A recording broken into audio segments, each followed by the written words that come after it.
Hey there, welcome to Monday Move where we enhance our asana. So today we are going to tackle plank pose.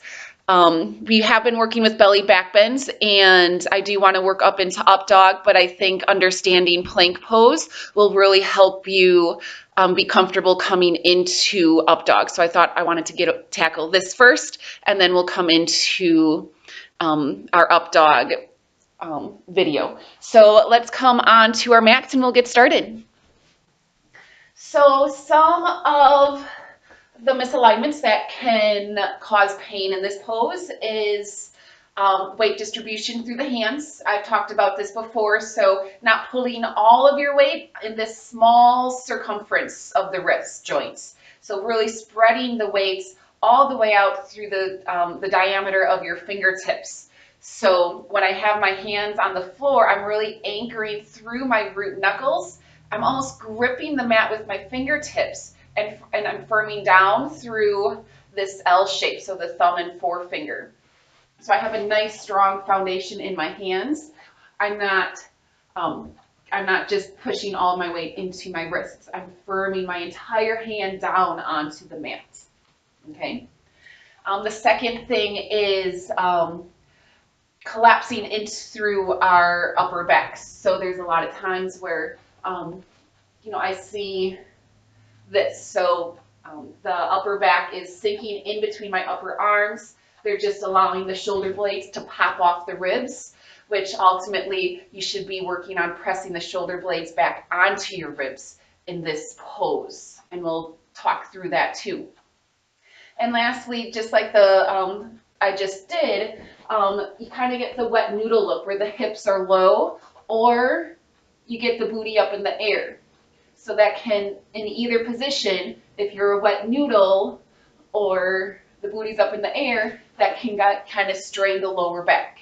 So we'll go through all those cues to help reverse those misalignments. So you're doing the pose as strong as possible and you are recruiting every muscle in your body to do this pose. All right, so I kind of already went through the hand positioning. So you want your fingers nice and wide. You want the crease of your wrist parallel to the short edge of the mat there, okay? And so from here, we just want to slide one foot back, curl our toes under, slide the other foot back and curl our toes under. So now we're in plank, really anchoring down through our root knuckles. And so instead of just allowing the chest to sink in between your upper arms, press your hands through the floor to really lift the chest and feel your shoulder blades pull away from your spine. Next, we really want to scoop the belly up into our spine.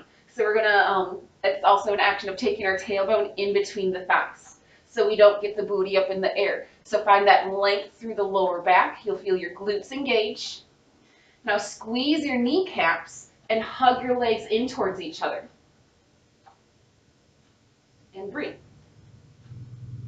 Lower the knees and come back down. So those three things, so the wrists, the anchoring of the root knuckles, the activation of pushing your hands through the floor to really help lift the chest and broaden your back body. And then to scoop up the belly so our booty's not sticking out or our hips aren't sinking. You really want to take your pubic bone up into your navel point to really open up the lower back. And then by hugging the thighs and squeezing the knees, you recruit the legs into the pose to make it that much easier. Because so many times people think it's all upper body strength and core strength and they forget about the legs. This is a full body pose, so use the entire body to help this pose be as strong as you can. One modification, if you are newer to yoga, is to just come to your knees. So if you're here in plank pose and you're shaking and you just can't keep the hips lifted, all you have to do is where your knees are, lower them straight down and come into a modified plank pose. You still want to think of keeping the belly pulled up into the spine. You still want your root knuckles to be pressing through the floor and you're still pressing your hands through the floor. You don't want to drop the knees and come into tabletop because then, the activation of the core goes away. So make sure you keep those hips lowered and your torsos and your thighs are coming down at an angle. All right, and then to strengthen, you can just go from kneeling plank to plank, kneeling plank to plank. Okay, and if your wrists are super, super bad, one other modification is coming down onto your forearms. So palms face down, forearms are parallel to each other, and then you're either knees lifted, belly still up pulled up into the belly, or the pubic bone still pulling up into the belly, or again, you can lower your knees for the modified forearm plank. All right. So I think I went over everything pretty well. Just a quick reminder, root your base knuckles, okay? Press your hands through the floor to really get a nice broad upper back. Scoop the belly up into your spine to lengthen through the lower back. Hug your thighs, squeeze your knees to make sure the legs are also pulled into the pose as well. Modifications are coming to your knees or onto your forearms, and you're all set.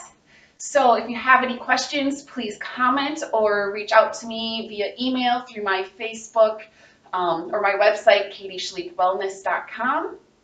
And I will be sure to answer any questions, concerns, or let me know if this helped or not.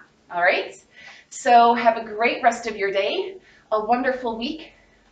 Namaste.